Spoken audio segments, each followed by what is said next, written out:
ఎంతో కష్టపడి ఐఏఎస్ ఐపీఎస్లు చదివిన అధికారులు కూడా రాజకీయ నాయకులకి అడ్డంగా మరి వాళ్ళ వంత పాడటం అనేది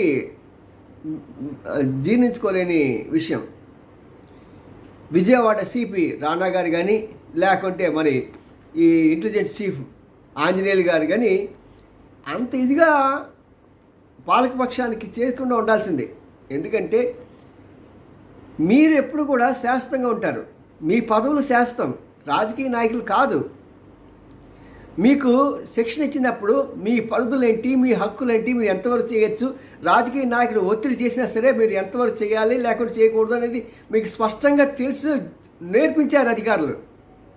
అయినా కూడా స్వార్థం కోసం లొంగిపోయి హద్దు మీరుతున్నారు. దానివల్ల మీరే నష్టపోతున్నారు.